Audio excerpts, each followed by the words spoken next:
Hello, everybody. My name is Jose Hernandez, and I will be your presenter today. So the first presentation we have is what is high performance computing, right? So at the beginning of this course, as we said in the previous overview video, we're just gonna cover what is HPC, how do we do it here at Florida State University, and what do we do at the Research Computing Center. Okay. This presentation was done by Paul Vandermark, our director, Marcelina Nogales, our software applications team leader, and also the other members of the software team, myself and Alex Townsend. Okay, so let's get into it.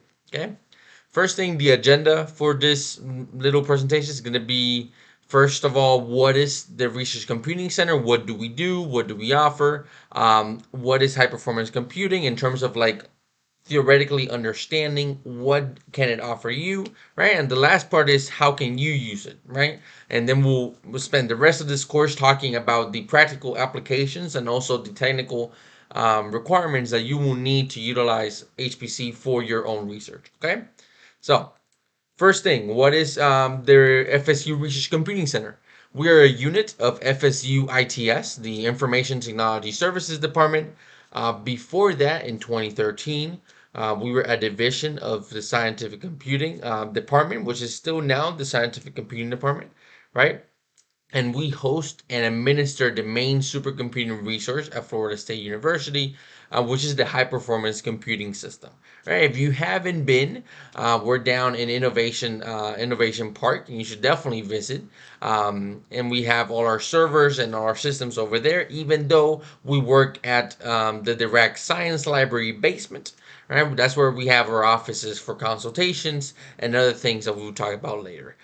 So our main purpose as a unit is to provide support and administer the system, right? To support our faculty, staff, and students. Okay, so what is high performance computing? The first part is specialized hardware, right? So when we're talking about an HPC system, the server room, right, it contains more processors than the average home computer, right? So technically, it can perform more than you could do with your typical desktop or laptop at home. Right? It has several generations of processors, right, all working together that we have put together throughout the years. And we can also house custom machines that come with specific research grants, right? And that have specialized hardware, like special like CPU, central processing units that you can use for specific purposes, and graphical processing units as well, right? But what can it do for you as a researcher that just wants to do more than they can with their laptop or desktop? It allows you to offload your work, right? So you can take pressure off your regularly used desktop and laptop or other devices and use it and just leave your programs or data stored in our high performance computing cluster, right? It can also scale computational processes not possible on home machines, right? So we'll see examples of programs that cannot be run on your computer, either because they would take too much time or because you cannot like make many tasks at the same time, which we call parallel tasks, right? And if you cannot do that on your own computer or don't know how, then it is great to start learning how to do it on the HPC so you can do more in less time, right? And then the last part into is to run tasks that can be repeated many times over a long period of time. Okay. So these are the three main things of how you can offload your work in our high performance computing center. Okay. So a couple of definitions before we go into the practical. How can we do this? Okay. So the first one is, what is the concept of a job?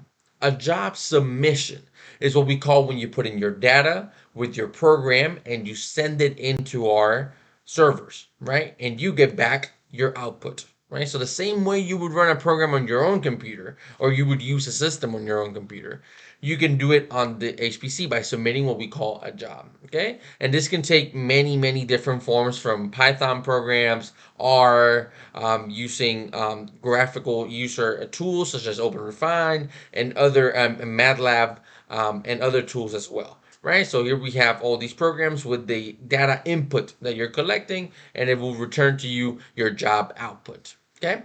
Now, the resources that we have upwards of 800 nodes in our system.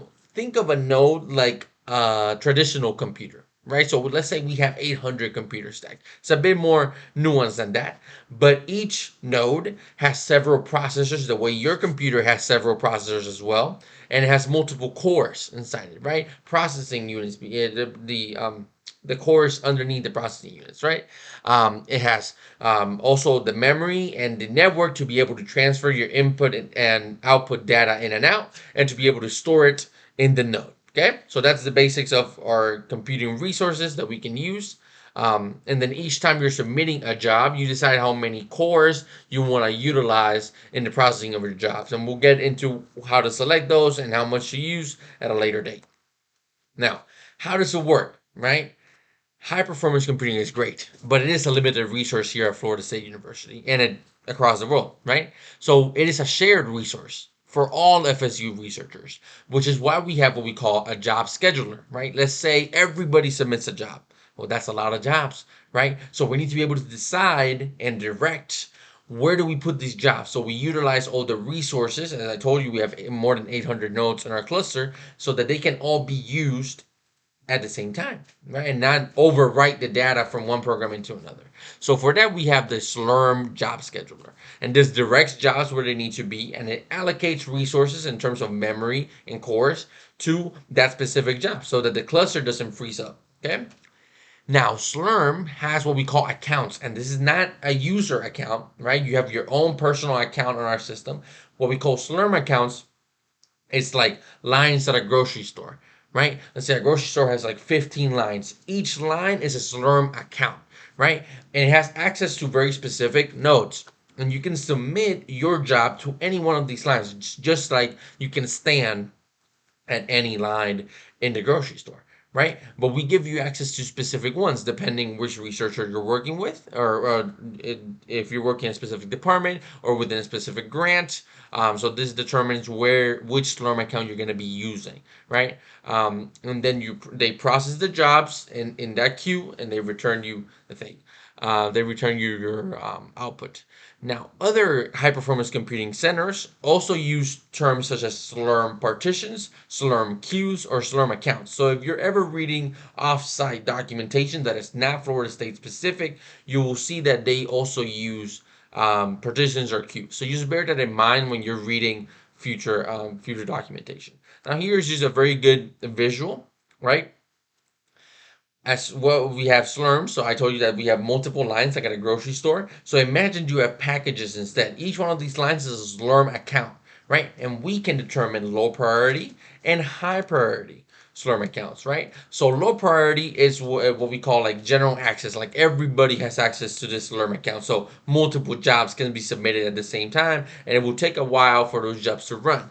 Now we also have high priority Slurm accounts for researcher groups that tend to have bigger grants, that tend to have grants that buy our materials, and that's what we call high priority, right? So we can expedite that job and you can get that result. Or if you have really big jobs that would take too much of a general access queue to share with other researchers here at the university. Okay, so that is a brief overview of what HPC is, how does it schedule jobs, and what are jobs, right? So see you in the next one.